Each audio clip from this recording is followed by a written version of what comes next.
सबसे पहले महादेव के चरणों में प्रणाम करती हूँ, मेरा प्रणाम स्वीकार हो। मैया पार्वती के चरणों में प्रणाम करती हूँ, मेरा प्रणाम स्वीकार हो। कार्तिक गणेश दोनों भैया के चरणों में प्रणाम करती हूँ, मेरा प्रणाम स्वीकार हो। सभी देवी दुर्गा के चरणों में प्रणाम करती हूँ, मेरा प्रणाम स्वीकार हो। आप सभी गुरु भाई बहन के चरणों में प्रणाम करती हूँ और महादेव से दया मांगती हूँ कि हे महादेव सब पे दया कीजिए, पल पल दया कीजिए। आज मैं जो कथा आप लोगों को सुनाने जा रही हूँ, एक हलवाई और महादेव का शिव चर्चा कथा सुनाने जा रही हूँ। अगर आप लोग कथा अच्छा लगे तो वीडियो को लाइक कीजिए और अगर आप लोग नए हैं तो चैनल को सब्सक्राइब कीजिए और घंटी के निशान को जरूर दबाइए ताकि कोई भी कथा हम लोग डालें तो आसानी से आप लोग के पास पहुंच जाए। रोज आप नए नए एक शिव चर्चा कथा सुन सकें और दोस्तों में रिश्तेदारों में शेयर कीजिए और कमेंट बॉक्स में हर हर महादेव जरूर लिखिए, क्योंकि भगवान का नाम बोलने से, लिखने से, सुनने से सारी कष्ट, सारी परेशानियां दूर होती हैं। और गुरु भाई बहन कभी भी कोई भी कथा, कोई भी महादेव का चर्चा आधा अधूरा नहीं सुनना चाहिए। इससे ये होता है कि एक तो समझ में नहीं आता है और महादेव का अपमान होता है। तो आप लोग से हाथ जोड़ के विनती करती हूँ कि आप लोग शुरू से अंत तक सुनिए और ज़्यादा से ज़्यादा वीडियो को लाइक कीजिए। इससे ये होता है कि जो शिव शिष्य महादेव के भक्त नहीं सुन पाते हैं, जिनके पास ये वीडियो नहीं पहुंच पाता है, उनके पास आसानी से पहुंचता है। तो चलिए ज़्यादा बात नहीं करते हुए कथा शुरू करती हूँ। एक शहर में एक हलवाई रहता था। हलवाई के घर में उसकी पत्नी, उसका बच्चा, माता पिता, महादेव का ही दया था हलवाई पे कि उसके घर में कोई चीज़ का कमी नहीं था। और हलवाई महादेव का परम भक्त था और हलवाई का उस शहर में दुकान था जो बहुत प्रसिद्ध था। दूर दूर से लोग मिठाई लेने के लिए आते थे। लेकिन हलवाई में एक कमी भी था, वो किसी भी भूखे को, चाहे गरीब को कुछ देता नहीं था। ऐसा था हलवाई। और हलवाई का एक लड़का था 5 साल का। हलवाई क्या हुआ, ऐसे उसका धीरे धीरे समय बीत रहा था। कुछ ही दिन हुआ हलवाई मर गया। जब उसका लड़का बड़ा हुआ तो हलवाई मर गया और उसका लड़का जो था वो बहुत अच्छा था। अब वो दुकान अब हलवाई का लड़का संभालने लगा। उस दुकान को वो देखने लगा और मिठाई बेचने लगा। लेकिन हलवाई के लड़के की एक आदत बहुत अच्छी थी कि वो पूजा पाठ बहुत करता था और वो भी महादेव का भक्त था। महादेव का पूजा पाठ करता और गरीबों को खिलाता पिलाता, दान देता। बहुत नीयत का बहुत अच्छा था और दिल का भी बहुत अच्छा था। गरीबों को ज़्यादा से ज़्यादा वो दान करता था और कोई भी दुखिया, चाहे भूखा लंगा, उसके दुकान पे आ जाते, बिना खाना खिलाए इसको वो भेजता नहीं था। और रात का जो भी चीज़ बचता था, जो भी मिठाई बचता था, तो क्या करता था कि जब सुबह दुकान खोलता था तो एक पतल में, बासी मिठाई कभी नहीं बेचता था, सारा मिठाई वो निकाल के एक पतल में बाहर रख देता था, दुकान के बाहर।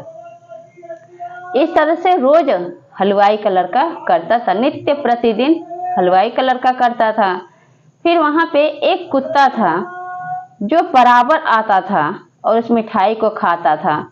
और क्या होता था गुरु भाई बहन कि जब वो कुत्ता मिठाई खाता था तो जो हलवाई के दुकान में, जो उसका लड़का दुकान चलाता था, उसी के दुकान में एक नौकर था। उस कुत्ते को देख के बहुत उसको चिढ़ होती थी, ईर्ष्या होती थी।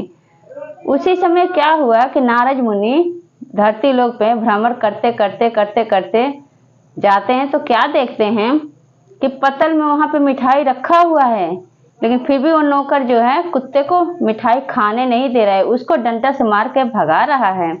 तब नारद मुनि वहीं से गुजर रहे थे तो वहीं से वापस हो गए और सोचने लगे कि अब मैं जा रहा हूँ प्रभु के पास, महादेव के पास, और पूछता हूँ क्या कि इसका क्या रहस्य है। महादेव ही हमें बताएंगे, क्योंकि वो तो 3 लोक के मालिक हैं, वो तो सबका हिसाब किताब बना के रखते हैं। तब गुरु भाई बहन जब नारद मुनि महादेव के पास जाते हैं तो कहते हैं कि महादेव प्रभु आप मुझे ये बताइए कि धरती लोक पे ये क्या हो रहा है कि बताइए, वहाँ पे भोजन रखा हुआ, एक कुत्ते को भोजन नहीं खाने दिया जा रहा है। तब महादेव कहते हैं, क्या हो गया नारद मुनि, आप ऐसे क्यों कह रहे हैं। तब कहते हैं नारद मुनि कि देखिए, इंसान का इंसानियत खत्म हो गया है। इंसान जो है उसमें बिल्कुल भी पशु के लिए थोड़ा से हमदर्दी नहीं है, बिल्कुल दुखी नहीं है, ना दर्द होता है। तब कहते हैं कि आप मुझे विस्तार से बताइए कि आप कहना क्या चाहते हैं। तब नारद मुनि कहते हैं कि आज मैं धरती लोक पे भ्रमण करने के लिए गया, लेकिन भ्रमण करते करते करते करते आज मैं एक हलवाई के दुकान पे गया तो क्या देखता हूँ कि दुकान के बाहर एक पत्तल में बहुत सारा मिठाई रखा हुआ है, लेकिन वहाँ पे कुत्ता जब खाने जाता है मिठाई तो वहाँ पे एक आदमी है जो खाने नहीं दे रहा है। ऐसा क्यों प्रभु, आप हमें विस्तार से बताइए, हमें तो कुछ समझ में नहीं आ रहा है। तब महादेव कहते हैं कि आपको नहीं पता नारद मुनि कि इसमें रहस्य क्या है। मैं आपको शुरू से अंत तक बताता हूँ, आप सुनिए, तब आपको पता चलेगा इसमें रहस्य क्या है। ये जो हलवाई का दुकान है, ये हलवाई मेरा भक्त था और जो दुकान संभाल रहा है वो हलवाई का लड़का है। अब ये हलवाई ऐसा था कि मेरा पूजा तो करता था, लेकिन कभी किसी गरीब को खाना नहीं खिलाता था, कभी गरीब को एक रोटी तक दान नहीं देता था। उसी दुकान में इसका जो नौकर आज डंडे से मार रहे कुत्ते को, वो एक दिन बहुत व्याकुल था भूख के मारे और भूख से तड़प रहा था और आया मांगने के लिए दुकान में मिठाई खाने के लिए, थोड़ा बहुत हमें हलवाई भैया दे दीजिए मिठाई खाने के लिए ताकि हमारा भूख शांत हो जाए। तो हलवाई वहाँ से डंडे मार के भगा दिया, भूख के मारे व्याकुल। जो नौकर था तो क्या बोला, श्राप दिया। कहते हैं गुरु भाई बहन, किसी के मुंह से श्राप नहीं लेना चाहिए। दुआ है कि 100 साल बाद भी आपको फलित होता है और बद्दुआ होता है। श्राप ऐसा चीज है कि वो 100 साल बाद भी आपको ऊपर जरूर पड़ता है। तब वो नौकर उस हलवाई को श्राप देता है और कहता है कि जाओ, जिस तरह से मैं आज भूख के मारे तड़प रहा हूँ और तुमने मुझे डंडा मारा, एक दिन तुम भी ऐसे भूख के मारे तड़पोगे और खाना रहते मैं तुमको खाने नहीं दूंगा। वही हलवाई आज कुत्ता बना है और उसी के दुकान का मिठाई वो नौकर खाने नहीं दे रहा है।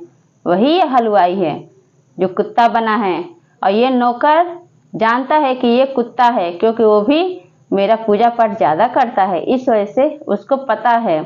और हलवाई का लड़का था तो सच्ची भावना था उसके मन में, वो हमेशा महादेव का पूजा पाठ करता था, गरीबों को दुखियारी का साथ देता था, खिलाता पिलाता था। जो भी मिठाई बचता रात का वो बाहर पत्तल में सुबह आता, दुकान खोलता तो रख देता था, ताज़ा ताज़ा मिठाई वो बेचता था, इसलिए उसका दुकान बहुत प्रसिद्ध था।